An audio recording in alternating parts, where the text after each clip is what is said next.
Bonsoir à toutes et à tous. Soyez les bienvenus à cet événement exceptionnel du MEDEF Isère qui, à l'image de cette année 2020, a dû se réinventer pour pouvoir vous proposer un événement de grande qualité malgré la distance. Je suis Anne-Fleur Barret, je suis honorée de vous accompagner tout au long de cette soirée. Mon métier en tant que consultante et coach est justement d'accompagner les dirigeants qui veulent mettre l'humain et la performance au cœur de leur projet de transformation organisationnelle, culturelle, managériale. Alors la transformation, l'humain, c'est justement ce dont il va s'agir ce soir et à différents titres. Les qualités humaines de nos intervenants tout d'abord, mais également l'humain qui a été au cœur de la résilience de cette année Covid et les transformations devenues incontournables pour s'adapter à ce nouveau monde. Alors sans plus tarder, j'accueille Pierre Streff, président du MEDEF Isère, président du groupe Streff, notre grand hôte de cette soirée. Bonsoir Pierre. Bonsoir. Alors Pierre, on aurait pu tout simplement annuler ou reporter, s'inédier cette AG du MEDEF. Bon, les vœux, c'est difficile à reporter, mais jusqu'à en tout cas pouvoir se retrouver enfin physiquement ensemble. Qu'est-ce que ça signifie pour vous? Qu'est-ce que ça représente pour vous d'être quand même tous réunis ce soir par les câbles et les ondes d'Internet? Alors aujourd'hui, c'est important parce que nous avions prévu effectivement une assemblée générale qu'on devait faire au mois de juin, qui a été reportée pour les raisons que nous connaissons, qui a été ensuite déportée au mois de décembre, une fois de plus reportée. Et nous avons pris la décision de faire cet événement figital qu'on trouvait assez innovant au niveau du MEDEF. Voilà, donc c'était quelque chose qu'on souhaitait. Alors, j'ai d'abord oublié de souhaiter les vœux à tout le monde. Donc, bien entendu, je voulais souhaiter une bonne année à tous nos adhérents, bien sûr à tout le monde. Et par rapport à cette année 2020 que nous avons vécue, qui a été quand même très difficile, à la fois sanitairement, bien sûr, pour les raisons qu'on connaît, psychologiquement, parce qu'il a fallu qu'on se réapprenne au niveau des entreprises, et surtout économiquement. On va en parler pendant toute cette assemblée, parce que en fonction des secteurs d'activité, ça n'a pas toujours été simple. Alors, c'est pas rien, le MEDEF Isère s'est complètement réinventé pour proposer cette soirée ce soir. Qu'est-ce qui vous enthousiasme le plus, Pierre, là, au moment de commencer cette soirée? Alors tout d'abord, c'est le lieu dans lequel nous sommes aujourd'hui, chez Arémon Life. On va en parler tout à l'heure avec le président, bien entendu, et les acteurs de cette entreprise, le président aussi de l'entreprise Arémon Life, qui va nous rejoindre tout à l'heure. On est tout à fait dans le cœur du sujet de la crise sanitaire. Et au passage, je voudrais aussi remercier nos sponsors qui nous accompagnaient, qui devaient nous accompagner pour notre Assemblée générale du mois de juin, de décembre et aujourd'hui celle-ci. Donc je voulais remercier. Et j'en dis pas plus parce qu'ils vont nous parler de l'entreprise beaucoup mieux que moi tout à l'heure. Eh ben, merci beaucoup Pierre, et effectivement, à tout à l'heure. Alors avant de plonger dans ces sujets passionnants, faisons un petit point logistique pour vous présenter le dispositif. Alors nous ne sommes pas en simple émission télé, mais en vrai événement participatif, interactif. Alors vous allez le voir, on a en fin de compte installé un plateau télé dans les locaux d'Arémon Life. On a un car régie effectivement à l'extérieur. Et puis vous êtes là en ce moment sur cette plateforme événementielle. Où vous voyez en dessous de moi tout le programme. Vous avez un petit onglet sur la droite qui s'appelle « Participer » que je vais régulièrement vous demander d'activer. Vous avez le chat sur votre droite également. N'hésitez pas à lancer des bonjours. D'ailleurs, j'en profite pour lancer les bonjours à tous ceux que je connais. Je vous sais nombreux, ça me fait chaud au cœur. On a la liste des participants aussi que vous pouvez contacter et échanger.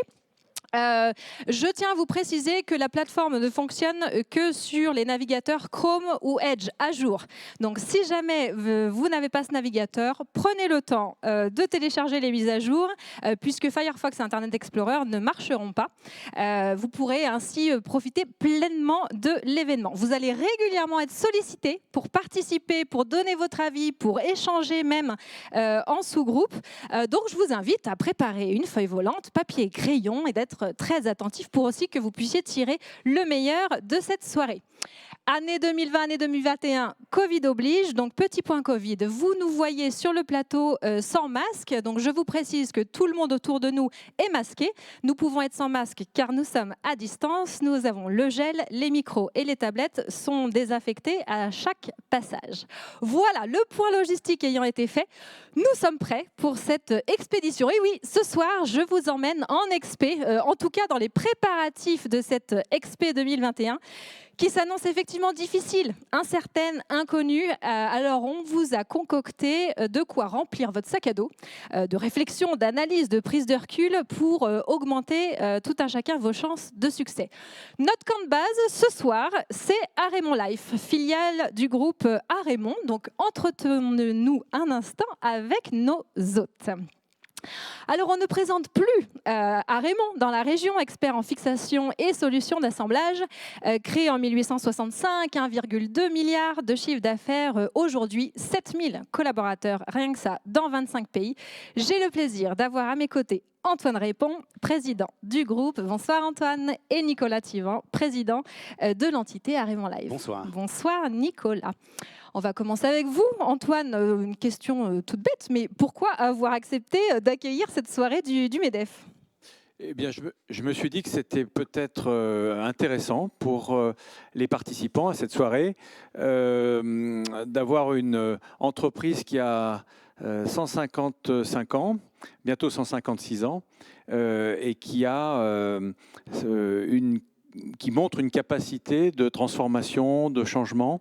Une entreprise qui est fortement active dans le monde de l'automobile et qui, aujourd'hui, avec un petit coup de pouce du destin, bien sûr, se développe dans un monde complètement différent, qui est le monde de la santé.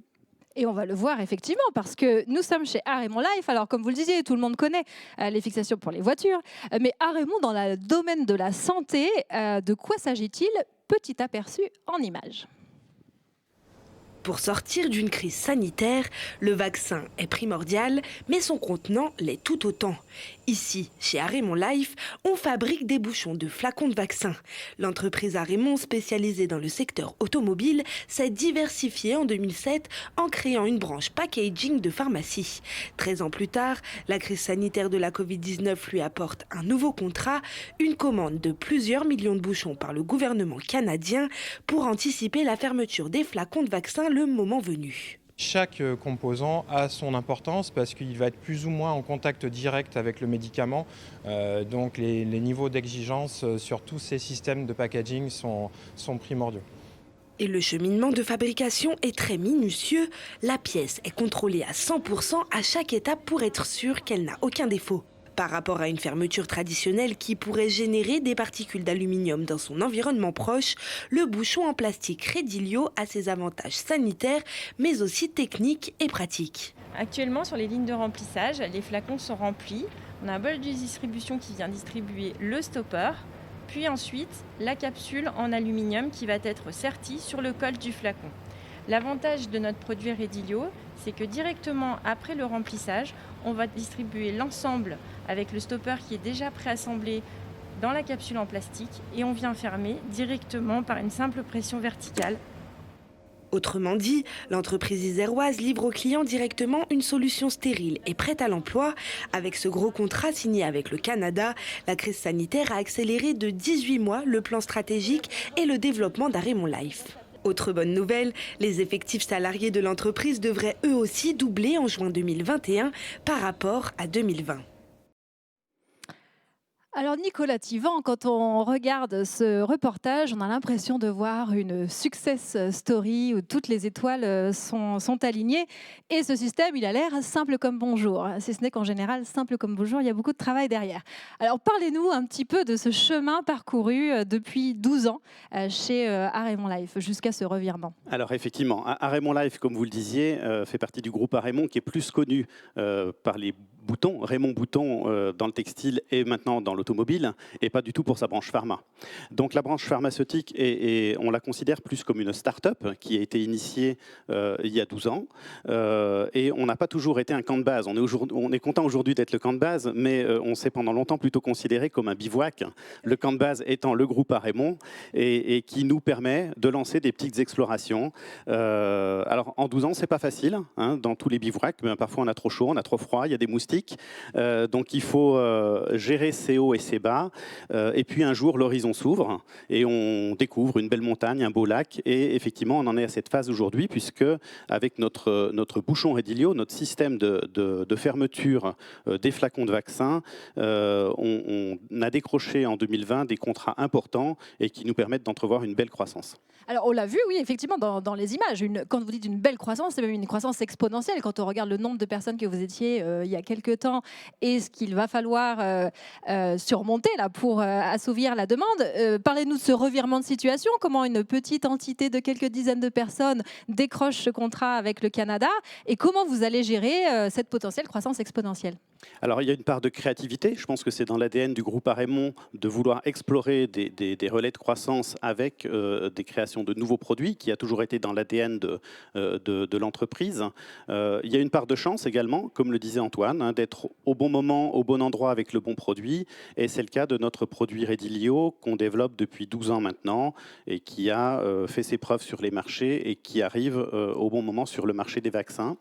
Alors, comment gérer cette hypercroissance, puisque, restons modestes, on est encore petit, mais on avait effectivement un chiffre d'affaires de 4 millions d'euros en 2019, qui a atteint 8 millions en 2020. On vient de clôturer l'année donc en doublant notre chiffre d'affaires et on prévoit une année 2021 encore en plus que doublement. Donc c'est effectivement une croissance exponentielle et je dirais que le secret résidera encore une fois dans l'aventure humaine. Voilà, investir des buildings, investir des machines, le groupe Arémon sait faire. Et par contre, marcher à 12, marcher à 50, marcher à 80, c'est pas toujours la même chose, mais ça reste des humains qui ont 2 pieds, 2 jambes et puis on avance ensemble. Voilà, donc tout réside sur l'humain. Et oui, tout réside sur l'humain. Alors, quand on s'apprête à partir en expé, ça peut être intéressant de capitaliser sur l'expérience. Et chez Arémon, ça vous connaît les crises. En 155 ans, et vous, Antoine, vous êtes la 5e génération. J'imagine qu'il y en a eu des crises, des hauts et des bas. Comment on traverse une crise comme celle-là, avec l'expérience des crises d'Arémon depuis 150 ans? Alors oui, on en a connu des crises. Alors, pas moi, mais l'entreprise a été fondée en 1865, donc il y a eu même la guerre de 70, de 14-18, de 39-44, 45. Il y a eu la crise du pétrole en 73. Il y a eu, il y a surtout eu la crise de 2008-2009 que j'ai vécue, avec des baisses de chiffre d'affaires à l'époque de 50-55% chaque mois, hein, pendant plusieurs mois. Et dans le monde entier. Et puis là, on a attaqué une crise en 2018, hein, la crise de l'automobile. Et on a eu en 2019 à vivre une crise automobile où avec une baisse de la production mondiale de 6,5%. Et en 2020, patatrac, alors là c'est encore pire puisque dans le premier semestre, on avait des mois à moins 70, moins 75% dans le monde entier. Il y a eu un moment où on avait 80% de nos effectifs à l'arrêt. Donc ça a été très, très, très dur le premier semestre. On a eu un bon redémarrage au second semestre, donc tant mieux. Alors comment on gère ça? Je crois que quand on est dans la crise, c'est trop tard et que la formule, c'est d'anticiper, d'être prêt, c'est-à-dire d'avoir des bons fondamentaux quand on rentre dans la crise, des bons fondamentaux financiers, une bonne santé financière, surtout des gens engagés, c'est ce que Nicolas expliquait, des gens qui croient au projet d'entreprise, des gens qui collaborent, qui démontrent de la solidarité. Il faut aussi une entreprise, je crois, agile, capable de réagir, de saisir toutes les opportunités qui se présentent. On n'est pas une entreprise centralisée chez Arémon, on est une entreprise faite d'entreprises, on est un réseau d'entreprises avec des entreprises qui ont une forte autonomie locale et on a une structure corporate de soutien avec des talents qui soutiennent ce développement. Eh ben, merci à tous les deux vraiment de nous accueillir ce soir et d'avoir partagé vos réflexions.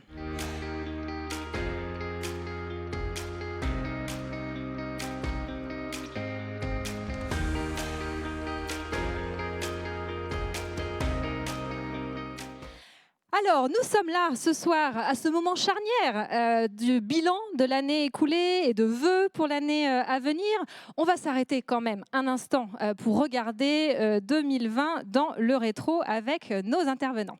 Nous avons donc changé de plateau.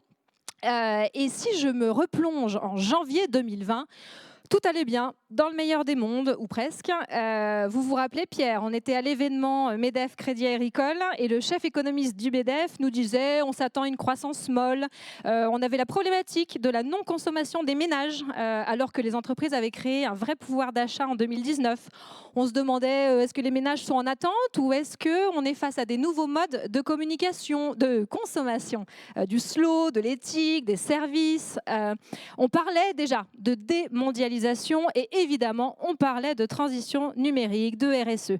Les entreprises, en janvier 2019, on disait qu'elles avaient gagné en compétitivité avec les réformes structurelles. Et puis, mars 2020, le choc. D'abord, un choc physique, un choc psychique. J'ai le plaisir d'accueillir sur ce plateau Mégane Major. Vous êtes co-gérante de l'agence audiovisuelle Witty. Et vous êtes présidente de l'association des femmes chefs d'entreprise Grenoble-Alpes. Bonsoir. Bonsoir à tous. Mégane, mars 2020, comment ça s'est passé pour vous ? Nous, on avait fini l'année avec un peu plus de 30% de croissance, donc on était un peu sur les starting blocks pour y aller à fond. Et puis février, on s'est fait voler 80% de notre matériel, donc déjà on a eu un gros coup d'arrêt au niveau de l'entreprise. Et puis 3 semaines plus tard, confinement, annulation totale des commandes, annulation de toutes les perspectives de l'année, des événements, puisque nous, on est sur différents secteurs, mais on travaille dans le privé et dans l'institutionnel. Donc, tout d'un coup, c'était l'arrêt total. Là, il faut réagir très vite. Il faut, comme vous le disiez tout à l'heure, être agile. Et puis, la question se pose de est-ce que j'attends qu'on me donne finalement un peu la marche à suivre et du coup, je subis, ou est-ce que je décide de finalement maîtriser et prendre en main tout ce qui est de mon ressort et de mon pouvoir. C'est un peu la posture que nous, on a décidé de prendre, sachant que, évidemment, il faut rebondir et être un peu ingénieux et innovant, parce qu'il faut continuer d'être utile à nos clients. Donc moi, j'ai décidé de faire une formation sur tout ce qui était stratégie commerciale et de finalement m'orienter et de me concentrer sur tout ce que je n'arrivais pas à faire depuis 7 ans dans l'entreprise. Donc pas mal de résilience, reprendre le pouvoir de l'entreprise, parce qu'au final on naviguait beaucoup à vue, on n'est pas des gestionnaires financiers d'entreprise, nous on est dans notre cœur de métier qui est l'audiovisuel. Et aujourd'hui, ce que je retiens finalement de cette année, c'est que je pilote beaucoup mieux mon entreprise. J'ai une gestion financière de trésorerie qui est au centime près tous les mois, avec des tableaux de bord que je n'aurais jamais eu s'il n'y avait pas eu cette crise et ce besoin du coup d'avoir une réelle visibilité sur les mois à venir. Alors au-delà de votre histoire personnelle et de celle de votre agence, vous dirigez le réseau Femmes Chefs d'entreprise Grenoble-Alpes. Quel rôle, selon vous, ont joué ou jouent ces réseaux dans ces temps de crise et comment ça s'est passé? Qu'avez-vous vu, observé du côté des femmes de ce réseau? Alors pour moi, un réseau, c'est avant tout un lieu d'enrichissement, de partage et de ressources pour essayer à un moment donné de faire un pas en arrière, de prendre du recul et de se dire tiens, moi j'ai cette problématique, une telle a essayé de régler la situation comme ça. Donc c'est avant tout sortir de cet isolement quand même du chef d'entreprise et de pouvoir partager les problématiques qu'on vit au quotidien. Dans cette situation, c'est certain que ça a été d'autant plus important parce qu'il y avait des problématiques de je ne réagis pas du tout de la même manière que mon associé, parce que la crise est telle que chacun on a notre perception de la situation. J'ai un réel souci de mettre au travail mes collaborateurs à distance, donc des problématiques RH management. Et c'est vrai que le fait de pouvoir se réunir quand même, puisqu'on a maintenu toutes nos réunions en visio, de dire moi j'ai trouvé cette solution, j'ai fait appel à telle personne, est-ce que je prends le pré-PGE ou pas, est-ce que tu penses que tu vas passer l'année? Non, dans ces cas-là, prends-le. D'avoir tout cet échange d'expérience, c'est réellement une ressource et en tout cas pour ma part, j'aurais pas du tout traversé l'année de la même manière si j'avais pas été dans le réseau. Et au final, on n'est même pas sûr de réellement avoir un retard de chiffre d'affaires. Et ça, réellement, sans toutes les ressources, sans toute l'aide des adhérentes, je pourrais pas du tout faire ce même bilan. Merci Mégane. C'est intéressant, hein, Pierre, ce que nous dit Mégane sur son vécu personnel et qui illustre, j'imagine, beaucoup des vécus de tout un chacun derrière son écran. Est-ce que c'est cette histoire que vous avez observée, vue auprès des adhérents du MEDEF cette année, ou quelle similitude, quelle différence avec le récit de Mégane Major? Oui, alors tout à fait. Effectivement, ce qu'on a senti, bien entendu, on le disait tout à l'heure, ce choc qui a été pour toutes les entreprises, quels que soient les secteurs d'activité.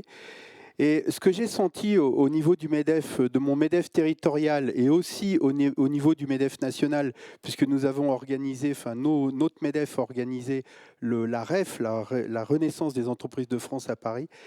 Et j'ai trouvé quelque chose d'assez exceptionnel cette année, c'est cette solidarité au niveau de tous les acteurs, que ce soit les politiques. Lors de cette manifestation, il y a eu le Premier ministre, il y a eu des ministres de la Santé, etc., qui sont venus témoigner. Et on sentait, pour la première fois, alors que j'en ai fait énormément, pour la première fois, j'ai senti qu'il y avait cette solidarité au niveau des chefs d'entreprise, ce besoin de se réunir, de se réinventer, de trouver des choses différentes, quels que soient les secteurs d'activité. Et ça, je ne l'avais jamais vécu jusqu'à présent. Et c'est un peu ce que nous disait Mégane. Et travailler différemment, on le voit bien au niveau de la visio. Les gens ont refait on fait par exemple des réunions. Moi, par exemple, dans mon entreprise, il y avait des réunions toutes les semaines auxquelles je ne pouvais pas participer. Et bien, systématiquement, maintenant, il y a un lien visio. Où que je sois en France ou en réunion, peu importe, etc., je peux me connecter s'il y a des choses importantes à dire ou s'il y a des sujets qui peuvent m'intéresser momentanément. Et j'imagine que le lien s'est accru aussi également peut-être avec le MEDEF national dans ce temps. Oui, alors justement, je pense que tout à l'heure Fabrice va en parler, mais nous avons été vraiment alimentés systématiquement tout le temps au niveau du MEDEF national pour nos adhérents dans les territoires, nos adhérents bien sûr dans l'Isère, et ils ont été vraiment très honorés de tout ce qui a été fait par ce MEDEF national, et ça les a beaucoup aidés parce qu'il y avait tellement de choses à faire sur le travail partiel, etc., etc. Et c'est vrai qu'ils ont été vraiment énormément guidés. Alors justement, le MEDEF national est venu à nous ce soir de Paris. Comment on dit? Ils sont descendus de Paris. Bonsoir Fabrice Le Sachet. Bonsoir Anne-Fleur. Vous êtes président et fondateur d'Aera Group, leader de la finance climatique en Afrique. Ce serait d'ailleurs tout un sujet à part entière. Mais ce soir, on vous reçoit au titre de vice-président et porte-parole du MEDEF national. Un grand merci d'être venu dans nos montagnes pour donner aux propos une envergure nationale. Alors comment s'est passée cette année 2020? Non pas ce que tout le monde sait, que tout le monde a lu, je ne veux pas ça. Comment ça s'est passé dans les coulisses du MEDEF? Oui, mais ça a quand même été aussi une année compliquée pour nous, hein. Je ne peux pas le passer sous silence, tout le monde le sait, mais ça l'a été aussi pour nous. Beaucoup de surprises. Nous, on a été surpris en février. En fait, finalement, on a beaucoup d'informations dans ce monde. Et cette pandémie, finalement, qui était inscrite dans un certain nombre de rapports faits par nos services de renseignement, qui indiquent ce risque pandémique, on n'a pas réussi à l'anticiper, on n'a pas réussi à l'analyser. Nous, au MEDEF, ça nous interroge sur notre façon de cartographier les risques. Et puis, il y a eu quand même la Chine, dès décembre, il y a eu l'Italie, tout le nord de l'Italie, en janvier. Et finalement, on se retrouve, nous, au MEDEF, en février, extrêmement surpris de l'accélération de la propagation de ce virus. Donc déjà, ça nous interroge sur notre propre façon de cartographier les risques. Ensuite, une fois qu'on a été surpris, on n'est pas resté dans cette posture très longtemps. Donc rapidement, on s'est mis dans une situation pour agir avec des mesures d'urgence parce qu'on a été surpris aussi par la chute de l'activité. On est tombé à 50% de taux d'activité en France, hein, avec des secteurs comme la construction quasiment à l'arrêt, l'automobile, l'aéronautique qui ont fortement souffert, la métallurgie à 40% d'activité. Il faut quand même se rappeler ce qu'était le premier confinement. Donc là, on a dû faire en quelque sorte un garrot pour arrêter l'hémorragie. Et on a travaillé sur ce que tous les téléspectateurs connaissent, prêt garanti par l'État. Alors qu'est-ce qu'on a fait, nous? On a poussé pour qu'il soit ouvert un nombre de boîtes le plus large possible pour les boîtes qui n'étaient pas très bien notées. Et donc, ça a permis d'avoir des tickets de PGE qui touchent les PME. On a des tickets de 200 000 € en moyenne, 120 milliards qui ont été prêtés aux entreprises, avec un taux de refus qui est relativement faible. Et ça, c'est parce qu'on s'est mobilisé pour ça. L'activité partielle, on n'a pas voulu refaire les erreurs de la crise de 2008. On savait que la pandémie, c'était quelques semaines, quelques mois de confinement, et les compétences qui sont très dures à attirer en entreprise parce qu'il y a un coût de formation, ça coûte cher aux entreprises parce qu'il y a une pénurie de talents dans un certain nombre de secteurs, on ne voulait pas qu'il y ait un contrat de travail qui se rompe. Et donc, l'activité partielle, ce système a été le plus généreux en France, on a poussé pour ça. Alors maintenant, effectivement, il descend en escalier, donc on essaye de trouver le juste équilibre, mais on s'est beaucoup mobilisé là-dessus. On s'est mobilisé sur le fonds d'indemnisation, le fonds de solidarité, sur un certain nombre de dispositifs. Et puis lorsqu'il y a eu le déconfinement, où il y a eu un redémarrage de l'activité, d'ailleurs, il y a des chiffres qui nous ont surpris. Par exemple, il y a eu 12 millions de personnes inscrites au titre de l'activité partielle. Au final, on s'est rendu compte en août qu'il n'y a que 6 millions de salariés qui ont réellement été activés sous ce mécanisme. Fin août, il n'y avait qu'un tiers des PGE qui ont été utilisés. Ça veut dire que des chefs d'entreprise ont redouté la crise et que cette crise, elle a été finalement, en quelque sorte, peut-être moins sévère que certains ont redouté. Et le redémarrage a été plus rapide. Donc ça, j'allais dire, lors du déconfinement, on s'est plutôt mobilisé sur accompagner la reprise avec des propositions fortes dans le cadre du plan de relance, notamment le plan pour les jeunes. Si on a 440 000 contrats d'apprentissage qui ont été signés en 2020, c'est aussi parce qu'on a cette prime de 8 000 €. Et vous savez que le MEDEF a beaucoup œuvré pour que cette prime soit la plus importante possible et aussi pour que les premiers jeunes qui signent un CDI, il y ait quelque chose pour les aider. Parce qu'on a 750 000 jeunes qui entrent chaque année sur le marché du travail. S'il n'y a pas de solution, si leur première expérience avec le marché du travail, c'est une porte fermée, ça pose un problème. Et puis on a eu un autre succès sur les impôts de production. C'est quelque chose qu'on défend depuis 2014, pas par idéologie, mais parce qu'on a fait un certain nombre d'études et on voit que le différentiel avec les compétiteurs qui sont nos voisins, des compétiteurs qui sont dans des systèmes comparables, sont de 1 à 7 par exemple avec l'Allemagne. Et là on a eu en partie seulement gain de cause avec un premier geste sur les impôts de production et c'est fondamental parce que c'est toute une logique à l'œuvre. Plus on produit en France, plus on crée évidemment de richesses, plus on crée d'emplois, mais aussi plus on réduit nos importations. Et vous savez qu'on importe 64% de nos biens manufacturés. On est dans une situation d'urgence écologique. La meilleure façon d'y répondre, c'est aussi de produire plus sur notre sol. C'est aussi une réponse à la souveraineté. On a bien vu qu'il y avait des questions de chaîne de valeur, des questions d'autonomie stratégique, et c'est une façon d'y répondre. Voilà. Et puis maintenant, on est dans cette troisième phase, cette espèce de ventre mou. On a récupéré de l'activité, puisqu'on est entre 80 et 95% de taux d'activité au niveau macro, mais on voit bien que pour l'économie présentielle, il y a des énormes difficultés, tourisme, culture, restauration, etc. Et donc là, il y a besoin de renforcer les dispositifs. Je suis dans l'Isère aujourd'hui, je pense au domaine skiable, je pense à des entreprises connexes qui sont un petit peu sous les radars. Et nous, le MEDEF, on l'a fait pour une entreprise ici du département. On a réussi à la rattacher au secteur soumis, ou en tout cas couvert par les dispositifs d'aide, alors qu'ils avaient des activités connexes. C'était un loueur, je crois, de costumes. Ça, c'est des actions aussi qu'on fait intuitu pour des entreprises, vraiment de façon très personnalisée, et qui permet aussi d'aider. Donc on fait de l'accompagnement dans cette troisième phase. Et évidemment, il y a un certain nombre de questions de long terme sur lesquelles il faut qu'on réfléchisse. C'est ce que j'allais dire, au-delà du traitement de l'urgence, du coup, là, que vous avez vraiment bien détaillé, quels sont les points saillants, les sujets qui ont émergé et qui se présentent comme les enjeux majeurs pour la suite? La question, c'est est-ce qu'on rentre dans le siècle des pandémies ? Si on en croit l'OMS, il y a des bouleversements dans le monde sur la biodiversité, notamment il y a une explosion démographique, il va y avoir 4 milliards d'habitants en Afrique en 2100, il y a une augmentation de l'activité de production tous les 10 ans, l'Asie double son PIB, donc il y a des choses qui se modifient, qui se transforment, et donc il y a des interactions qui apparemment vont faire qu'il va y avoir plus de pandémies, plus de virus. Donc comment on se prépare à ça ? Comment on fait pour ne pas être bloqué à chaque fois qu'il y a une crise sanitaire? Vous savez qu'il y a eu quand même le H1N1 avant, il y a eu Ebola, il y a eu un certain nombre de virus. On n'y a pas prêté attention parce que c'était en Afrique, c'était en Asie, le SRAS. C'est peut-être d'ailleurs pour ça qu'ils sont un peu mieux préparés. Mais il faut qu'on anticipe ça. Et on ne peut pas fermer notre économie comme on le fait depuis un an. On le voit pour les domaines skiables. Il faut qu'on puisse remplacer ce principe de précaution par un principe d'expérimentation. Il faut qu'on puisse tester des protocoles sanitaires. Il faut qu'on ait une réactivité pour très vite, lorsqu'il y a un problème. Et depuis le début, le MEDEF jamais n'a remis en cause les mesures sanitaires. On a toujours joué le jeu. Pourquoi? On n'a pas d'expertise médicale et on est profondément républicain. Donc on applique ces directives. Mais on dit simplement, il faut de temps en temps expérimenter. Il faut très rapidement pouvoir refermer si quand on a ouvert, on se rend compte qu'il y a des problèmes. Vous savez, il y a des études très précises qui ont été faites, notamment grâce aux données des téléphones mobiles sur 90 millions d'utilisateurs aux États-Unis. Les commerces, par exemple, c'est un des endroits où il y a le moins de contamination. Je crois que tout le monde a lu ça dans la presse. Par contre, il y a d'autres endroits, et je ne vais pas les citer, où il y a des contaminations.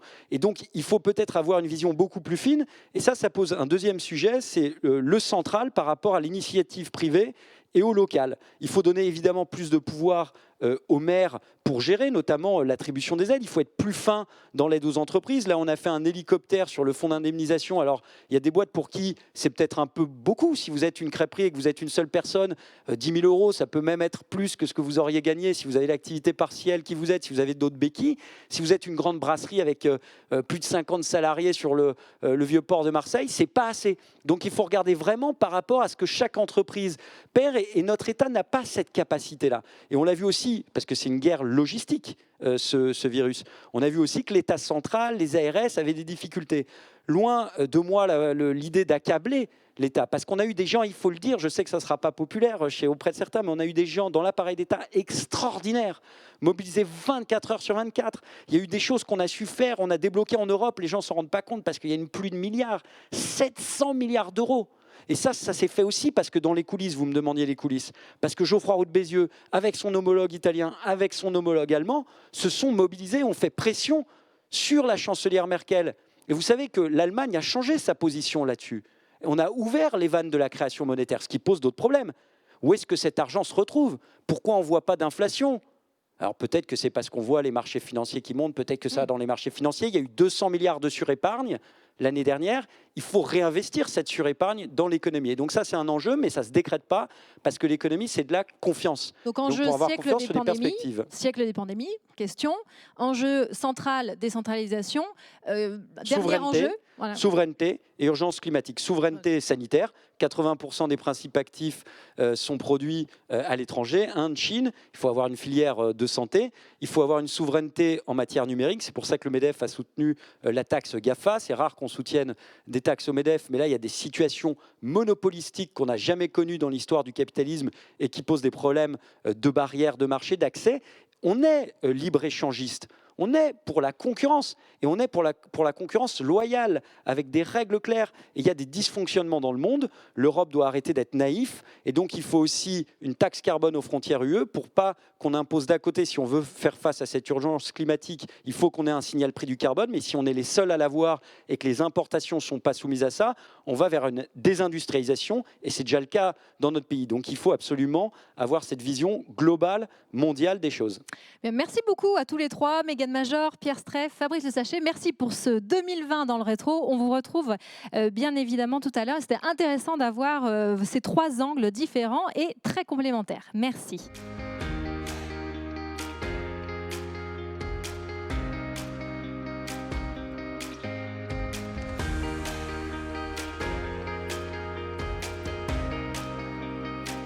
J'ai le plaisir d'accueillir sur ce plateau Cyril Brun. Bonsoir Cyril. Bonsoir Anne-Fleur. Vous êtes directeur général adjoint de la Banque Populaire Auvergne-Rhône-Alpes et président de Garibaldi Participation ainsi que la financière immobilière de Ruelle. Qu'est-ce qu'on peut retenir de 2020 d'un point de vue économique et financier, Cyril? Alors, sans surprise, déjà un phénomène historique. Voilà, je crois qu'on l'a tous en tête. Nous sommes en train de vivre une crise économique historique. C'est une récession équivalente à 2 fois de ce que nous avons vécu en 2008. Et c'est une crise à la hauteur d'une guerre, indéniablement. Donc on vit un phénomène historique, mais une crise qui est très singulière. On aura l'occasion d'en reparler. Le deuxième élément, c'est que cette crise, elle est mondiale, c'est vrai. Mais il faut prendre conscience, Fabrice l'a dit tout à l'heure, que l'impact économique, l'impact de la crise est très différent en fait entre les différents pays. Et la zone euro on va ressortir au-delà des 7% de récession, alors même que le monde va connaître une récession de l'ordre de 4%.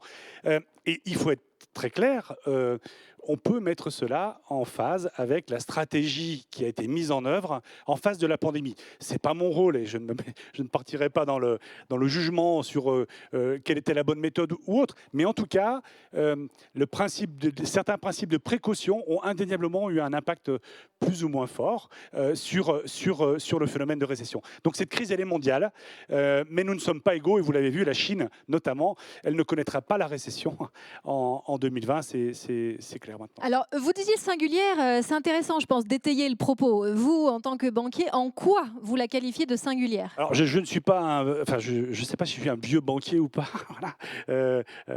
Antoine Raymond a dit tout à l'heure toutes les crises qu'avait vécu l'entreprise Raymond. Bon, moi j'en ai vécu quelques-unes quand même, et cette crise, elle est vraiment singulière. Premier élément, ce n'est pas l'éclatement d'une bulle. Crise immobilière, crise des subprimes, voilà, on était sur l'éclatement d'une bulle et la crise était très souvent financière, 1929, etc. Là, il ne s'agit pas de ce type de crise, c'est une crise sanitaire.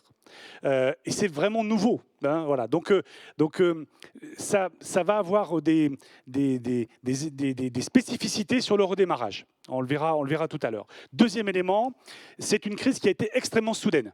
Quelques jours, quelques semaines et tout se bloque. Un stop and go absolument phénoménal. Et pour se remémorer 2008, la crise de 2008 aura pris plusieurs mois, voire plusieurs années pour avoir un impact dans l'économie dite réelle. Là, l'économie réelle, elle a pris l'impact immédiatement, d'où ce phénomène de sidération que beaucoup d'entre nous ont vécu.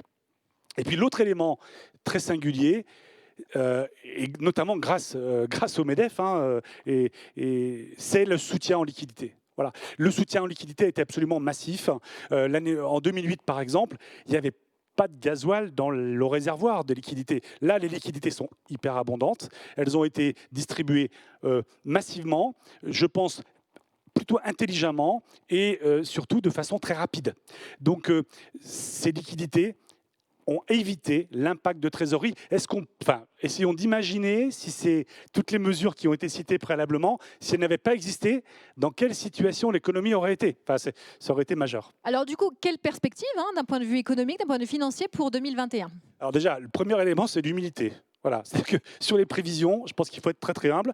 Moi, déjà, le premier élément que je veux vous dire, c'est que je n'ai aucun doute sur le rebond suite à ce qui se passe actuellement.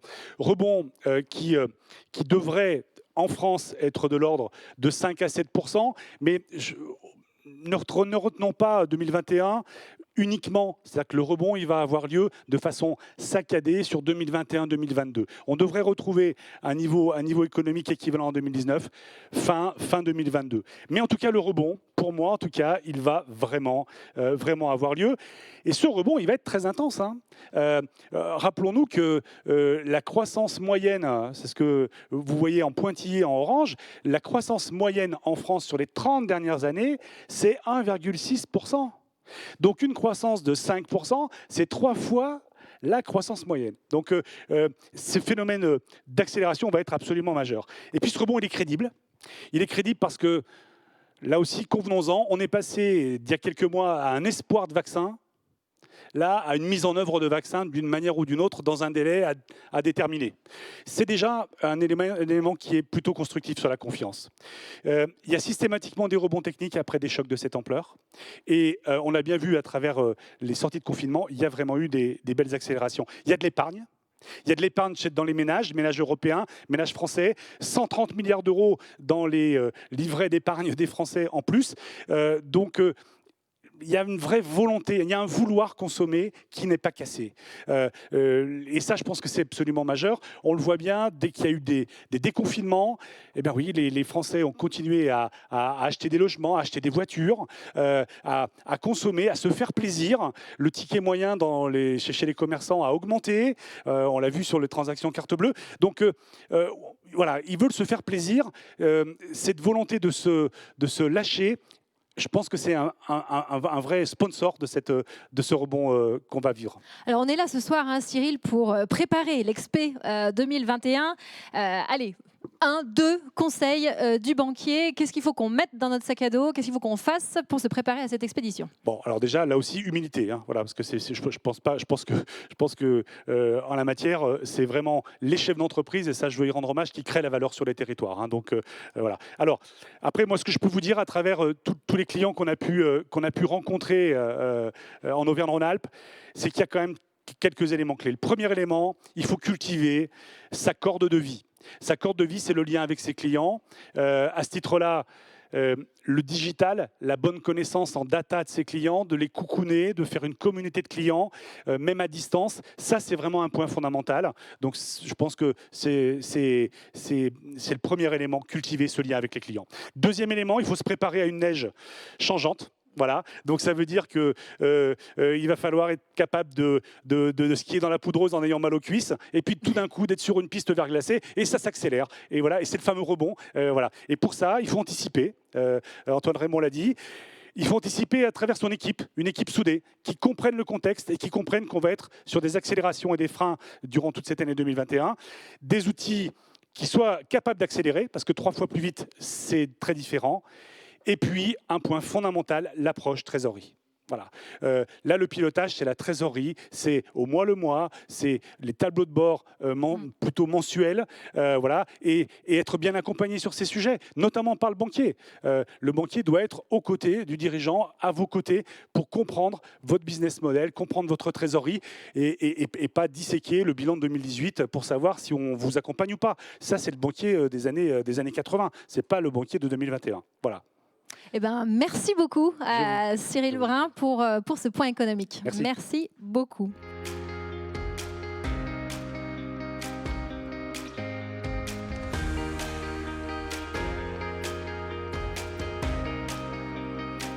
Alors on le voit, le sujet est loin d'être seulement financier. Rien qu'à lire vos mots, de nombreux sujets ressortent de cette multicrise et certains sont plus saillants que d'autres.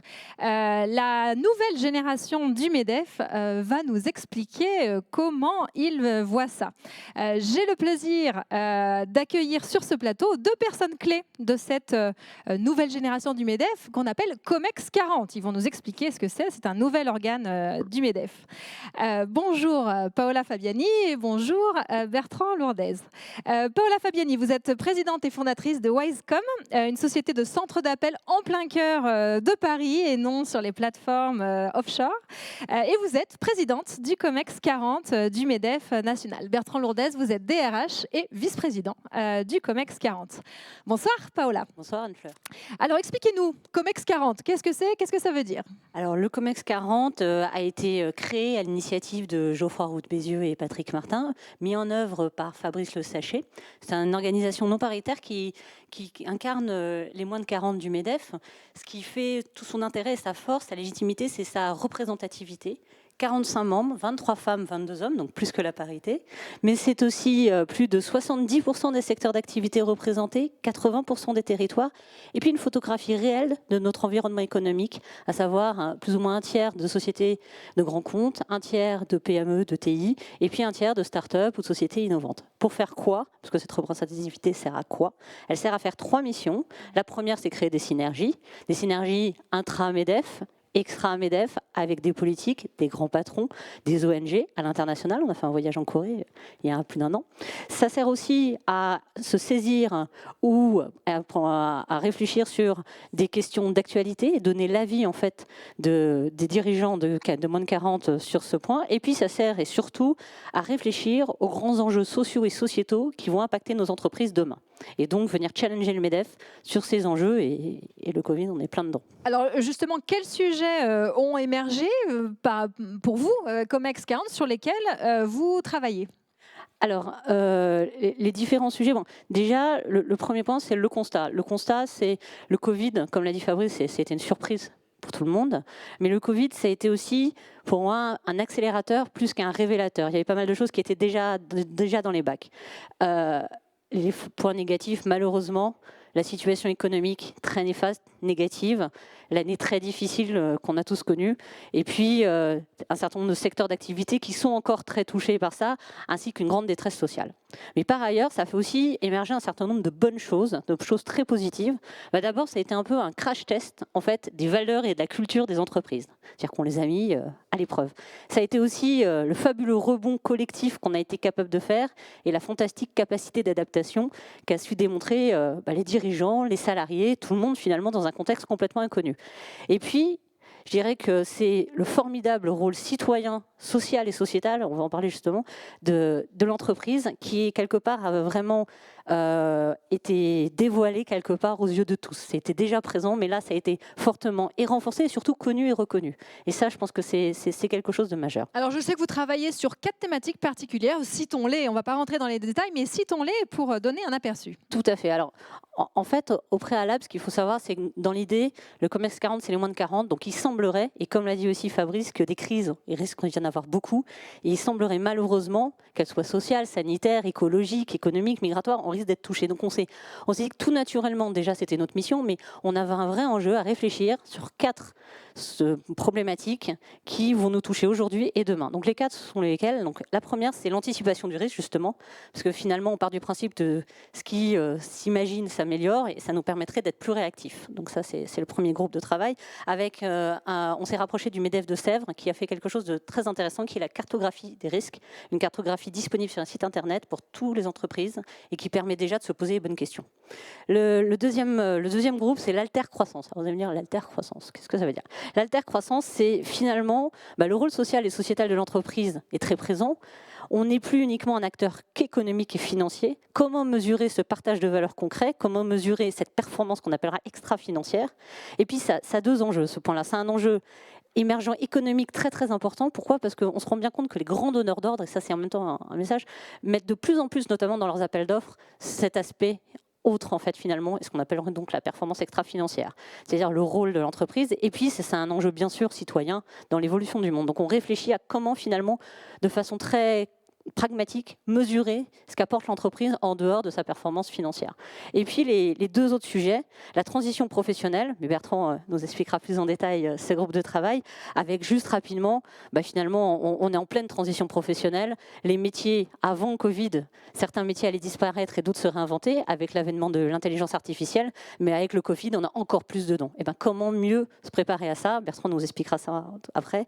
Et puis le flex working. Le flex working, c'est les nouveaux usages. On a vu l'avènement du télétravail avec ses bons et ses mauvais côtés, mais il n'y a pas que le télétravail, il y a tous les nouveaux modes de travail qui viennent avec comment finalement aider nos entreprises, nous aider nos dirigeants à mieux les gérer, à mieux proposer des solutions, et puis travailler sur la cohésion sociale, le management intermédiaire et le rôle de l'entreprise dans tout ça. Voilà un peu les sujets sur lesquels on réfléchit. Et effectivement, comme vous le disiez, Paola, ce qui a été profondément bousculé cette année, c'est la modalité de travail. Et donc on a choisi effectivement de faire un zoom sur 2 de vos 4 sujets, à savoir la transition professionnelle et ce qu'on appelle le flex working ou les nouveaux modes de travail. Pour ça, je vais me tourner vers Bertrand Lourdez. Et vous êtes DRH en plus, donc vous connaissez bien ces sujets, mais je sais que vous les traitez plus particulièrement au sein du COMEX 40. Premier sujet, transition professionnelle. De quoi on parle exactement? Rapidement, quel cas de figure, quel mécanisme associé? Oui, alors déjà, qu'est-ce que la transition professionnelle? La transition professionnelle, c'est un changement de la position professionnelle. Donc, c'est la mobilité horizontale, c'est la promotion ou c'est le passage d'une situation d'emploi à une situation de chômage ou inversement. Donc, si on résume, il y a 3 cas de figure principaux. La transition professionnelle en interne, dans l'entreprise, pour l'entreprise, c'est la mobilité. La transition professionnelle d'une entreprise à une autre, avec un changement de métier, un changement de profession. Et la transition professionnelle d'une situation de chômage vers une situation de travail dans l'entreprise. Donc, comme vous l'avez compris et comme l'a dit Paola tout à l'heure, c'est un enjeu majeur. Pourquoi? Parce qu'en fait, les différentes statistiques et les différentes recherches tendent à montrer que 85% des métiers qui n'existent pas aujourd'hui existeront en 2030. Donc imaginez, et à contrario, près de 50% des métiers qui existent aujourd'hui auront évolué très fortement d'ici une dizaine ou une quinzaine d'années. Donc l'enjeu, il est énorme demain, mais on doit l'anticiper maintenant. Et Alors ces chiffres, ils donnent même le vertige. Qu'est-ce qu'il y a comme mécanisme pour aider un chef d'entreprise qui se retrouve à se dire il va falloir que je gère ce sujet-là? Alors justement, voilà, il existe énormément de mécanismes, beaucoup. Alors certains sont très connus, d'autres un peu moins par les entrepreneurs et par les employeurs. Alors, le plus connu, c'est le projet de transition professionnelle. Alors le projet de transition professionnelle, c'est anciennement le CIF. Donc ce projet, il est adapté à deux types d'entreprises, celles de moins de 50, celles de plus de 50, avec des mécanismes de financement qui sont régis par l'ATPRO, donc c'est l'association de la transition professionnelle, c'est anciennement le FONGECIF, qui permet de financer non seulement la formation, mais également les rémunérations en fonction du périmètre de l'entreprise et du moins de 50, plus de 50 que j'évoquais juste avant. Ça, c'est le premier mécanisme. Il est assez connu. Et ça utilise le CPF qui a été présenté à multiples reprises.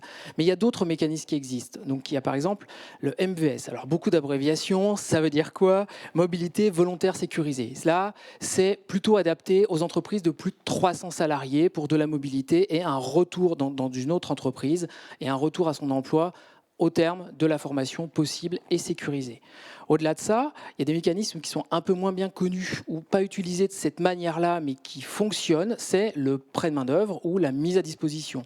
Là, effectivement, c'est un mécanisme qui est très connu et qui peut être utilisé aussi dans le cadre de la transition professionnelle. Et enfin, les organismes tels que Pôle emploi mettent en place aujourd'hui des évaluations des connaissances, des compétences professionnelles avec des mises en situation pratiques qui peuvent être utilisées pour certaines populations et certaines catégories dans le cadre de la transition professionnelle.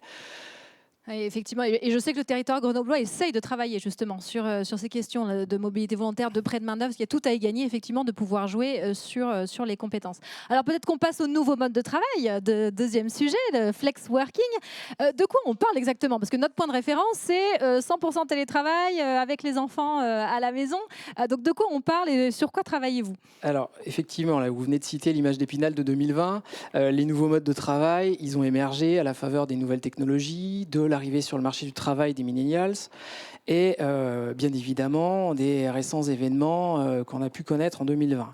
Alors, pour les statistiques de 2020, c'est un quart des salariés français ont travaillé en télétravail contre 7% auparavant. Donc explosion de mode de travail qui émergeait avec la nécessité de pouvoir accompagner cette émergence auprès de l'entreprise. La réflexion qu'on a eue au niveau du COMEX 40, comme le disait Paola tout à l'heure, c'est de se dire, ok, est-ce qu'on se limite simplement au télétravail, qui est finalement une gestion du lieu de travail, ou est-ce qu'on va un peu plus loin et est-ce qu'on réfléchit de manière plus globale pour accompagner les entreprises et les salariés? Et en fait, on définit le flex working comme une adaptation autant sur les notions de temps, de lieu et de modalité de travail. Alors le premier point, c'est le temps. Le temps, c'est la modulation. La modulation horaire, elle existe depuis un certain nombre d'années dans les entreprises, mais elle est souvent réalisée au niveau soit de l'entreprise, soit des établissements. Là, l'idée, c'est peut-être, en tout cas demain, d'aller un peu plus loin sur la modulation, l'adaptation à l'activité de l'entreprise en fonction des périodicités, en fonction des secteurs, en fonction des métiers, avec des métiers qui historiquement n'étaient pas associés à du travail à distance, avec de la transformation digitale de certains métiers. Donc ça, c'est la première notion de temps sur la modulation. La deuxième notion, c'est le lieu. Le lieu, effectivement, on a la notion du télétravail. Mais le télétravail, c'est quoi? C'est travailler à domicile, chez soi ou uniquement sur le lieu de travail historique? Non. On a une troisième voie. La troisième voie, c'est les espaces de coworking ou c'est les espaces partagés entre les entreprises qui libèrent des bureaux.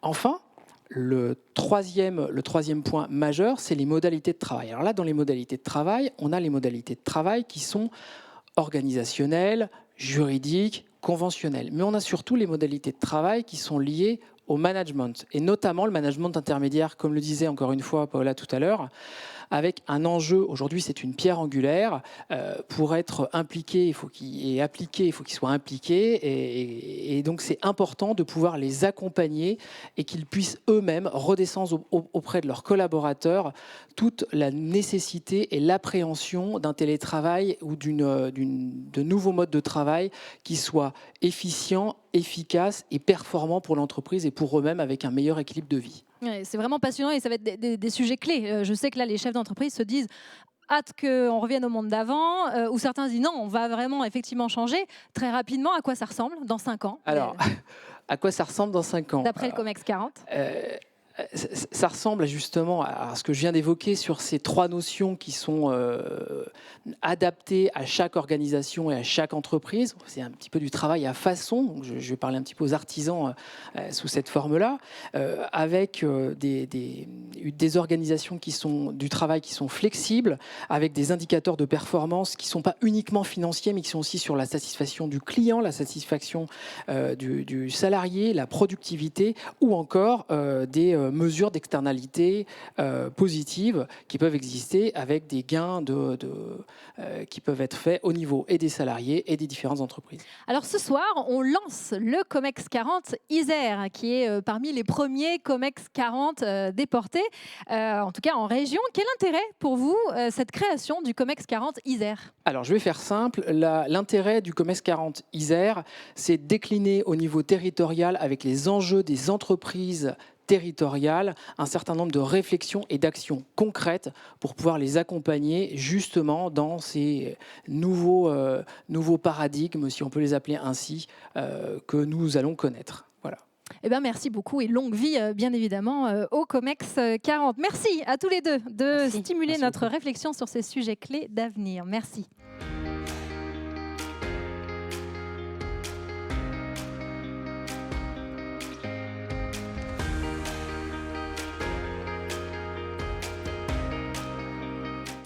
Alors tout cela pose une question cruciale, celle du management. On l'a vu en filigrane de toute cette soirée, ce management qui est bouleversé, qui doit être repensé.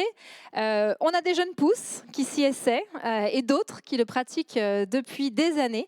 Regard croisé entre un jeune et un ancien, si je peux me permettre, muet par la même ambition, mettre l'humain au cœur de tout.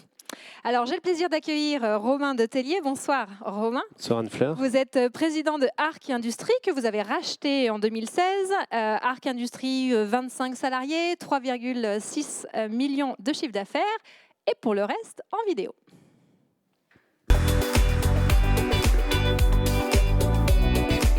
Chez Arc Industrie, à partir de tôles d'acier, d'inox ou encore de titane, on réalise des pièces mécaniques par découpe laser, par pliage, par soudage, à destination d'entreprises industrielles de l'environnement, de l'énergie ou encore du bâtiment.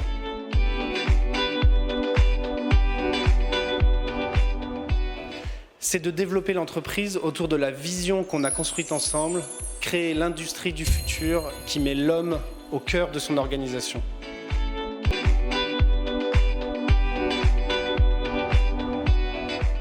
Ce qui nous ressource dans l'équipe, c'est d'apporter ensemble des solutions à nos clients sur leurs problèmes parfois impossibles et passer ensemble des bons moments de convivialité. Alors c'est une belle ouverture sur ce sujet de cette soirée, management et gouvernance. Vous, Romain de Tellier, justement, vous faites bouger les lignes au sein même de votre entreprise avec une réflexion et une mise en pratique assez poussée sur des modes de management alternatifs et sur cette question de gouvernance. Romain, qu'est-ce qui vous anime dans la mise en place de ce mode de management un petit peu différent et quel est-il ?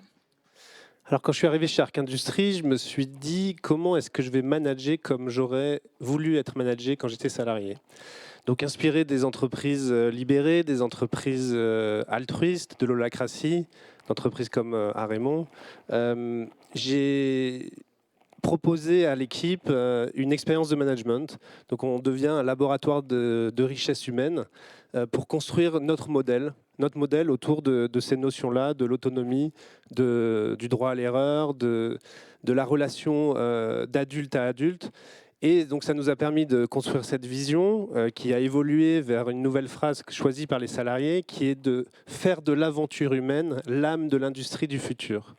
Donc cette phrase, elle est assez forte, elle dit qui on veut être, elle dit nos croyances, elle dit qu'on veut toujours privilégier la relation avant autre chose, qu'on va toujours regarder les personnes comme des personnes avant d'être des travailleurs, et que ce soit dans l'entreprise ou avec ses clients, avec nos clients, avec nos fournisseurs. Donc, dans ce cadre-là, mon rôle devient d'être le garant de cette vision, le garant des valeurs et d'être au service de l'équipe pour atteindre les objectifs qu'on a construits ensemble. Alors Romain, vous parlez d'être au service des équipes et alors ça fait écho à un concept théorisé en l'occurrence qui s'appelle le servant leadership. Antoine, le servant leadership, vous le pratiquez chez Arémon depuis, je crois, plus de 15 ans. Pourquoi avoir mis le servant leadership au cœur de la culture managériale? Quels en sont les bénéfices, notamment avec ce temps de crise où on dit dans la tempête, il faut un capitaine omniscient, omnipotent qui décide. Comment on gère cette dichotomie entre la confiance qu'on souhaite donner aux équipes et ce besoin, et on a vu la centralisation en année 2020, ce besoin de chef? Alors, peut-être une petite anecdote qui est dans le... J'avais toujours entendu mon père dire que son arrière-grand-père, mon arrière-arrière-grand-père, le fondateur de l'entreprise, disait que dans les principes du management et du succès, c'est de considérer qu'une personne est une personne. Au 19e siècle, je trouve que c'était quand même très en avance sur son temps. En tout cas, le succès de l'entreprise, il passe par les personnes. Il passe par les êtres humains qui font tout, quoi. L'entreprise, c'est un organisme vivant, c'est les êtres humains qui font tout. Dans l'ordre d'importance, pour nous, c'est d'abord les collaborateurs de l'entreprise, les clients et les actionnaires. C'est une chaîne, hein. Ça s'appelle la symétrie des attentions. Si on prend soin de nos collaborateurs, et les collaborateurs prennent soin les uns des autres, c'est les clients ça retombera sur les clients et ensuite à la fin sur les actionnaires. Donc on a voulu depuis une quinzaine d'années, être un réseau collaboratif et avoir du développement de la performance basée sur la collaboration. La collaboration, c'est une question de confiance. Et le leadership classique n'est pas adapté à permettre ce développement de la confiance des équipes, des gens. Donc on a réfléchi à une autre voie qui est le servant leadership, qui existe depuis longtemps, le servant leadership. Et on a essayé de mettre en place ce leadership qui est un leadership d'abord d'écoute et de care et d'attention. Voilà. Et on a développé depuis une douzaine d'années des formations pour permettre le déploiement de ce servant leadership. Alors, Romain de Tellier, quand on entend les propos d'Antoine Raymond, la question que je me pose, c'est on arrive dans une entreprise qui avait son historique, son passé. Comment on s'y prend concrètement, mais vraiment très concrètement, comment on s'y prend pour installer ces modes de management ? Alors, quand on arrive, quand je suis arrivé, le premier état, c'est de construire la confiance. Ça ne se décrète pas, la confiance, ça se construit. Il y a une métaphore d'Alexandre Gérard, c'est de remplir à la petite cuillère une brouette de sable, et à chaque fois qu'on fait une erreur, on renverse la brouette. Et c'est un petit peu ça, donc on l'a construit. On l'a construit par des mots qui se transforment en actions, et du coup par l'exemplarité vis-à-vis de ces mots engagés.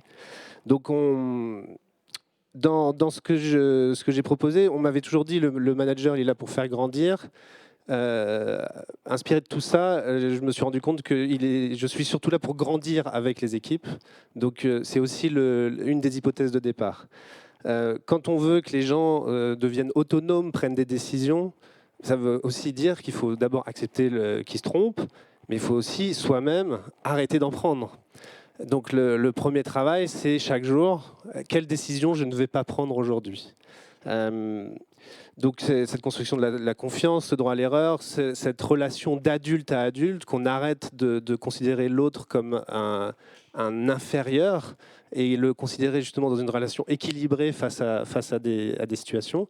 Encore une fois, tout en étant garant de la vision et d'avoir quelques décisions à prendre soi-même. Et puis, il y a un autre, concrètement, quelque chose qui a été très marquant, c'est de reconnaître les erreurs de management que j'ai faites. On m'a fait des retours vraiment extra par rapport à ça. C'est que justement, quand je reviens sur des modes de management plus traditionnels, j'ai des retours parce que je demande du feedback aux équipes et ces retours-là me permettent de grandir, de progresser, de reconnaître ses erreurs et voilà, encore une fois, de grandir tous ensemble. De votre côté, Antoine Raymond, quel dispositif concret vous mettez en place? Sur quoi vous vous appuyez pour faire vivre ce servant leadership et cette culture? Alors, je voudrais dire d'abord que le servant leadership, c'est un long voyage. Hein. Ce n'est pas quelque chose qu'on peut décréter et qu'on peut réaliser comme ça en peu de temps, à court terme. Hein. Ça prend des années, voire des dizaines d'années. Donc nous, pour le réaliser, le vivre concrètement, on a mis en place un certain nombre de choses. On a créé une formation, il n'en existait pas, donc on a créé une formation au servant leadership avec un cabinet extérieur avec qui on a travaillé et on a déjà formé aujourd'hui des centaines de personnes, d'ailleurs plus d'1 millier de personnes au servant leadership dans le monde entier. On a maintenant des formations locales en Chine, en Inde, aux États-Unis, en Europe, un peu partout dans le monde. On a ajouté au servant leadership aussi une autre dimension, une autre formation qui est la communication non violente, la CNV, pour permettre aux gens d'être authentiques et de pouvoir se dire les choses, même s'ils ne sont pas du même avis, sans être agressifs l'un vis-à-vis de l'autre, ce qui aide aussi énormément les relations, la collaboration, le respect mutuel. On a aussi choisi tous ensemble nos valeurs. En 2010, 140 à l'époque managers du monde entier ont décidé ensemble, on a choisi ensemble, ils ont voté pour avoir nos 6 valeurs qu'on essaye depuis de réellement vivre au quotidien. Bien entendu, il y a des jours avec et des jours sans. On est des êtres humains, hein, on n'est pas des machines. Et justement, c'est ça qui fait la qualité de notre relation. Et puis, on a créé notre comité exécutif mondial. Ça, je crois qu'on est la seule entreprise au monde à avoir ça.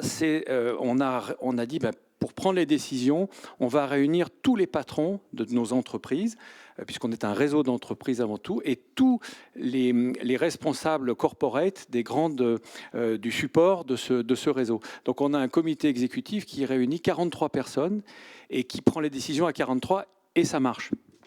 Et ça marche. Et ben voilà. Je suis sûre qu'il y a quelques sceptiques quand même de l'autre côté. Mais la clé, c'est aussi l'indépendance de chaque filiale. Peut-être un mot là-dessus sur l'indépendance de chaque filiale et la vraie responsabilité de décision.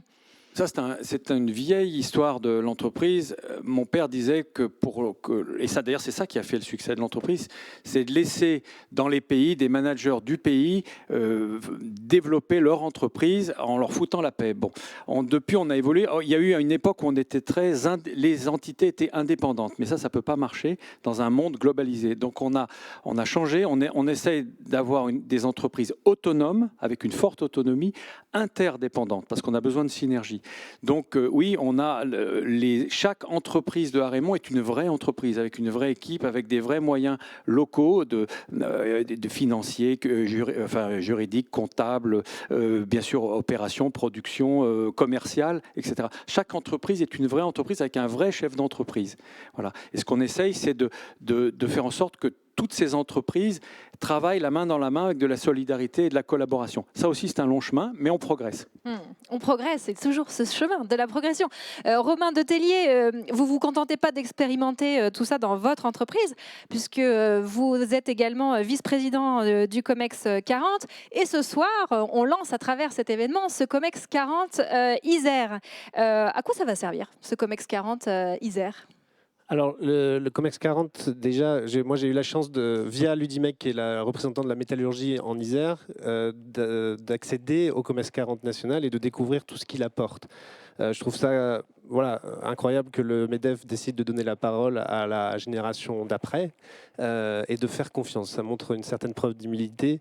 Je trouve ça extra. Et du coup, on va décliner ça au niveau territorial et de façon assez concrète autour de thèmes qui sont la reproduction pour certains de ceux du niveau national, RSE, gouvernance, gestion des risques, mais aussi des choses plus locales autour de la mobilité ou de l'environnement, avec probablement des expériences réelles en situation. C'est plus facile à mettre en œuvre au niveau local autour d'une dizaine d'entreprises qu'au niveau national.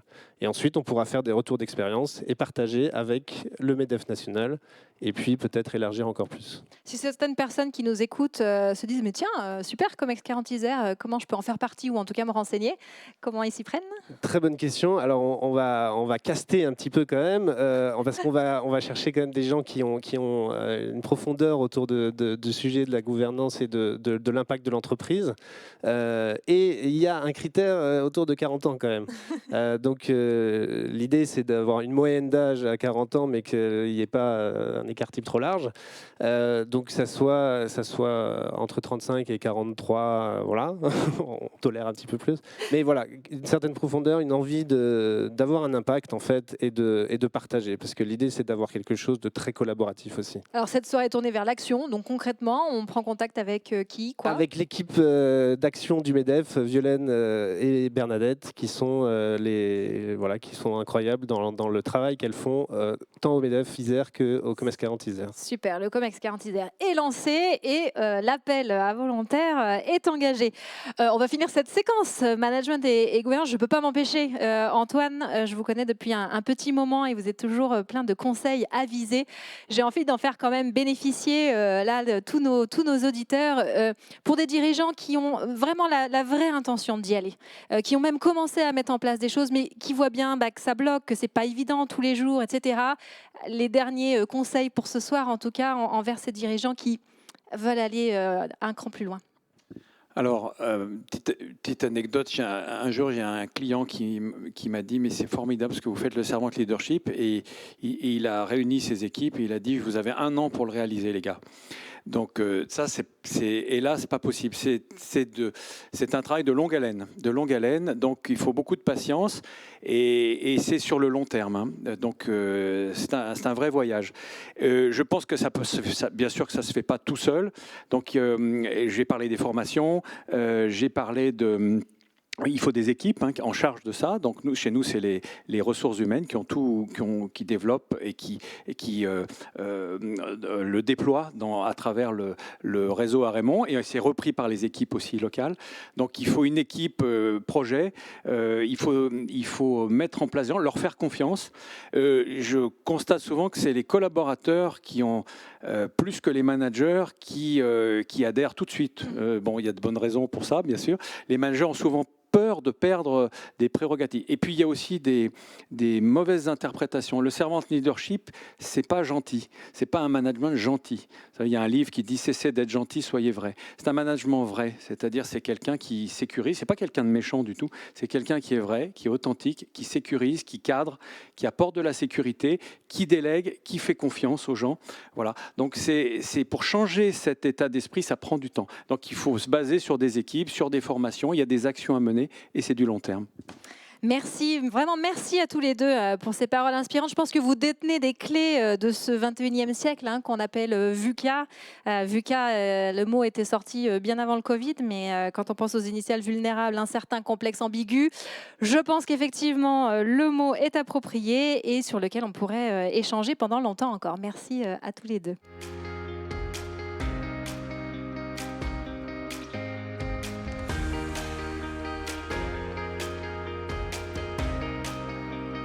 Alors, je vais me retourner vers vous.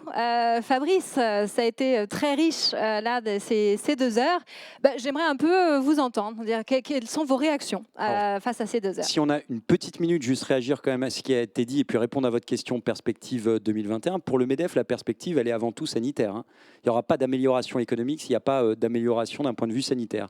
Et donc, pour nous, c'est le vaccin. J'ai dit tout à l'heure que le MEDEF ne prenait pas beaucoup de position sur les questions de santé parce qu'on n'avait pas d'expertise. En matière de vaccin, nous, on appelle à un déploiement extrêmement rapide et on pense que la principale variable économique, c'est la variable sanitaire. Le taux de croissance plus 6% qui est projeté sera réalisé que si on a cette situation sanitaire stabilisée. Je vous rappelle quand même, il faut mettre en perspective que la chute du PIB en France est plus forte que chez nos voisins. Hein. l'arrêt de l'activité a été plus brutal. Donc il y a un rebond qui doit être plus rapide et il faut qu'on y travaille. Vous parliez aussi tout à l'heure des marges pour faire tout ce dont on a parlé. Il faut penser aussi aux marges financières. On a des taux de marge de nos entreprises qui sont faibles. J'imagine que le chef d'entreprise en visio, il se dit mais comment moi on me dit de parler de RSE, d'environnement, de climat, de toutes ces choses, d'international, on va l'évoquer dans un instant. Comment je fais? Il faut bien que j'ai de l'argent pour financer tout ça. Et on a des taux de marge trop faibles. Et une des raisons, c'est la fiscalité. Et encore une fois, ce n'est pas une question idéologique du MEDEF qui est concentrée sur la fiscalité, c'est qu'on a le taux de prélèvement obligatoire le plus élevé des pays OCDE.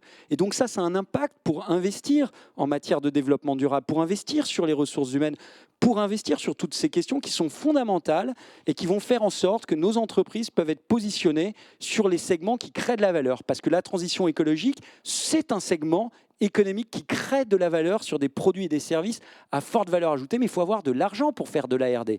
C'est pour ça qu'on essaye de protéger le crédit impôt recherche, qu'on veut le flécher vers la transition écologique en partie. Et c'est pour ça que ces impôts de production, cette baisse, c'est important. Je tenais à le préciser. Maintenant, la perspective 2021, c'est surtout d'être très pragmatique et de réussir à aller chercher les poches de croissance. Et les poches de croissance, elles se trouvent au-delà de la France aussi. La croissance mondiale, elle est en Asie. 55% de la richesse mondiale aujourd'hui, le centre de gravité du monde, il est en Asie. 55% de la richesse mondiale, c'est en Asie. Les pays d'Asie du Sud-Est, tous les 10 ans, ils doublent de richesse.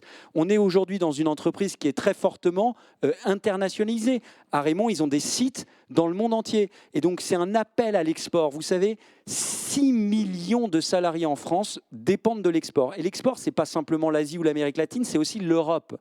L'Allemagne, le Royaume-Uni, l'Italie sont nos premiers partenaires commerciaux. Et donc, il faut vraiment se mobiliser sur ça. Pourquoi? Parce que tous les pays ne sont pas touchés de la même façon par le Covid. On le voit avec l'Allemagne, on le voit avec la Chine qui va faire plus 1,8% de croissance cette année. Et donc, ce qui peut sauver une boîte aujourd'hui ou ce qui peut la porter, c'est de réussir à aller chercher de la croissance là où elle existe. Et même s'il n'y a pas une libre circulation, il y a d'autres façons d'animer sa relation commerciale à distance. Donc vraiment, c'est vraiment un appel à l'exportation, à l'implantation aussi à l'étranger. Alors, comme on est là pour préparer cette Expé 2021, face à une Expé, même si elle s'annonce difficile, on y croit. Quels sont les signaux forts, les signaux faibles que vous voyez qui fait que ça va le faire et il faut y aller? Le signal fort, pour moi, ce n'est pas un signal économique. Ce sont les jeunes de ce pays. Bien souvent, on dit tout fout le camp, c'est un peu ça, c'était mieux avant, c'est terrible ce qui se passe, on ouvre l'actualité, l'ère de la post-vérité, on a vu hier ce qui s'est passé aux États-Unis au Congrès.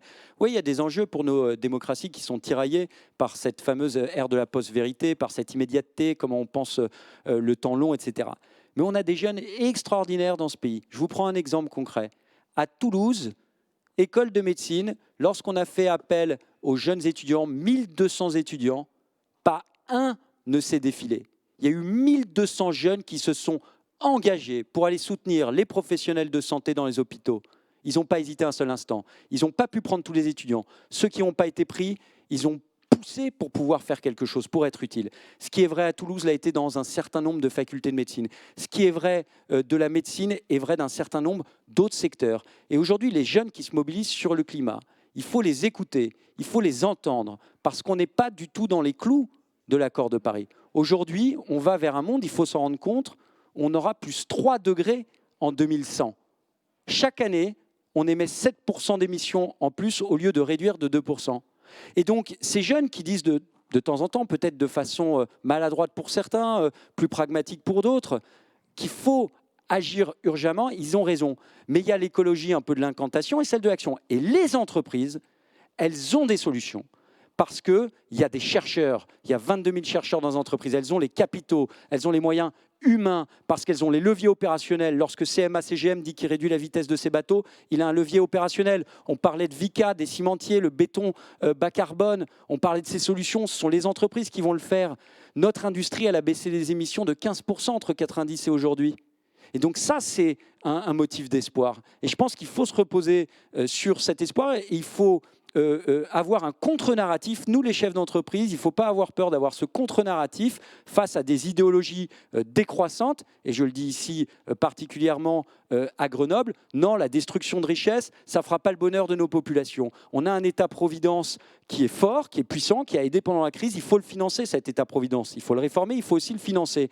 Et ben, si on veut de la solidarité, il faut produire des richesses. Et on a vu ce que c'était un monde sans croissance, les destructions d'emplois. Aujourd'hui, vous parliez des perspectives 2021, il y a 30% de faillites en moins parce que l'État est là. On met sous cloche l'économie. Mais s'il n'y avait pas ça, ça serait une catastrophe, un bain de sang économique, un tsunami social. Donc si on veut financer ça, il faut créer de la richesse. Il faut bosser, il faut travailler. Et ça, c'est une vérité immuable de l'homme, que ce soit le 21e siècle, ou le 16e siècle, ou le 23e siècle. Et on le voit, on l'entend, on le sent, Fabrice, dans vos mots. La clé, c'est le mouvement. La clé, c'est d'y aller.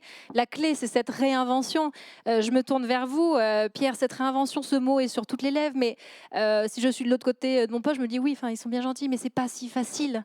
Voilà, quel un peu mot de la fin, Pierre, sur cette réinvention. C'est faisable, c'est pas faisable. Ça dépend des cas particuliers. C'est faisable pour tout le monde.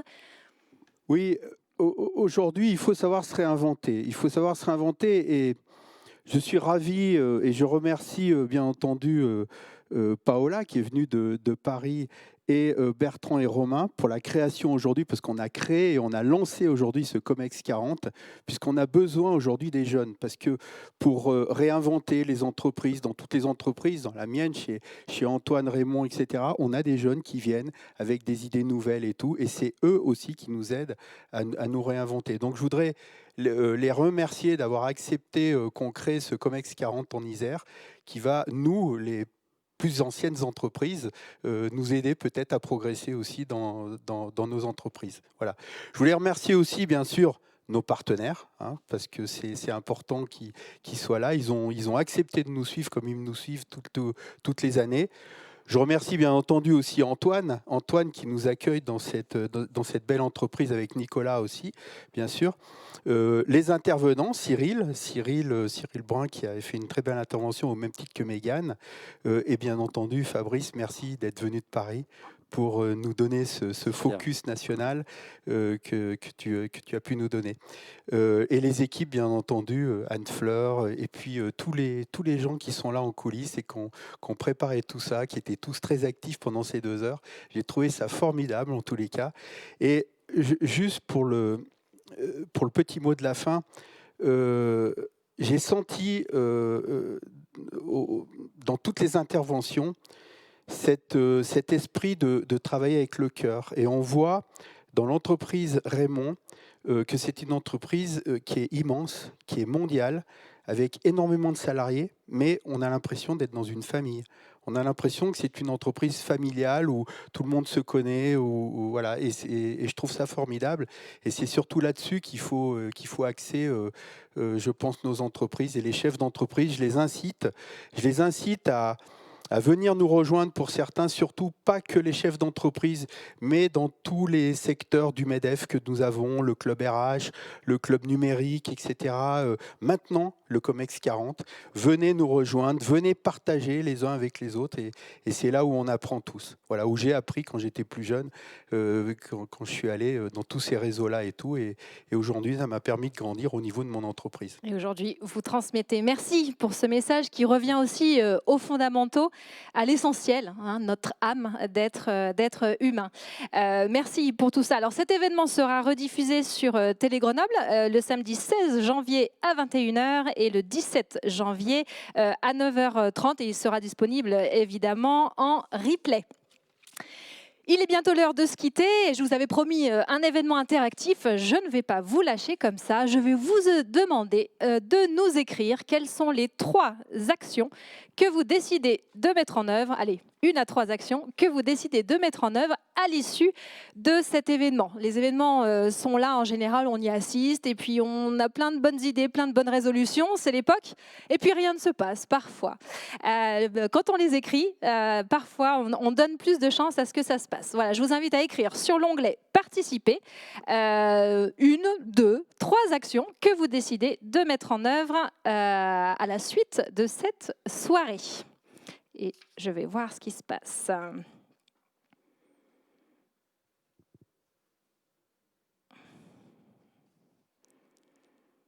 Voilà, je vous invite à écrire à l'issue de cette soirée, qu'est-ce que je décide de faire dans les prochaines semaines?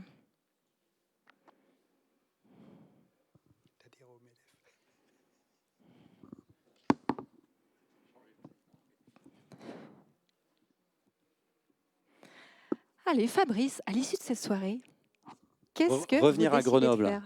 pour visiter un certain nombre de boîtes d'adhérents. Voilà, parce qu'il y a beaucoup de boîtes et Grenoble, on en parlait avec Pierre, abrite des leaders mondiaux. On parlait de Poma dans son secteur, on parle d'Arémon, on parle de Vika, on parle d'un certain nombre d'entreprises, ouais, Rossignol. Et donc, j'ai hâte en fait de visiter des boîtes, quoi, parce que c'est la cellule de base. En fait, on se réunit tous. Ce qui nous rend solidaires au MEDEF, c'est quand même ça, c'est notre vie d'entrepreneur, notre vie de chef d'entreprise. Et revenir aux fondamentaux, c'est revenir dans les boîtes, comprendre ce qui se passe, comment ça se passe, les modes de management. Aujourd'hui, c'est un certain type de management, mais il n'y a pas de modèle unique, en fait. Hein. Et puis, il y a quand même le système D aussi, parce qu'on se démerde beaucoup. Il y a beaucoup de contraintes, c'est difficile d'être chef d'entreprise. Et voilà, c'est intéressant de partager ça avec des pairs. Ah bah c'est super. Alors, Bien entendu, tu es chez toi en Isère et tu viens quand tu veux. on a plein d'actions, beaucoup d'actions tournées autour du lien. Rappeler mes relations, continuer à être en lien avec les autres, communiquer, partager, faire encore plus attention aux personnes avec qui je travaille. Antoine, Romain et tous ceux qui avaient porté ce message, je crois que vous avez été entendus et vous avez mobilisé de l'attention et de l'envie d'agir. Le COMEX 40 semble avoir du succès, inciter des jeunes dirigeants que je ne suis plus à rejoindre le COMEX 40 et quelqu'un nous dit je vais contacter le COMEX 40, me renseigner sur le servant management, garder le lien avec les réseaux, réfléchir sur la RH des années 20, amplifier le cocooning de nos clients même à distance, réfléchir, poser, nous réinventer, le servant leadership qui vient militer pour le green business, hein, on en a beaucoup parlé, Fabrice, rester très attentif à la communication à tous les niveaux, mettre en place un groupe de réflexion en interne de moins de 40 ans. Voilà, le COMEX 40 fait des émules. Renforcer l'humain, poser, plus d'écoute et d'attention, c'est très riche. Bon, il semblerait, Pierre, que la soirée ait stimulé l'action. Allez, le mot de la fin ce coup-ci. Eh ben, merci en tous les cas à tous de votre participation et j'espère vous revoir très prochainement au sein du MEDEF et surtout en présentiel, qu'on puisse, comme on dit, boire un coup. Voilà, tous ensemble. Merci beaucoup, Pierre. Voilà, c'est fini pour cet événement. Comme il était inédit et que nous avons tenté beaucoup de choses ce soir, on a parlé d'agilité, d'inventivité, on a besoin que vous nous disiez comment vous avez vécu la soirée en répondant au dernier sondage dans l'onglet Participer. Merci à toutes et à tous pour votre participation, votre engagement et que cette posture d'action vous accompagne tout au long de votre expédition 2020. Bon courage à chacun, à chacune.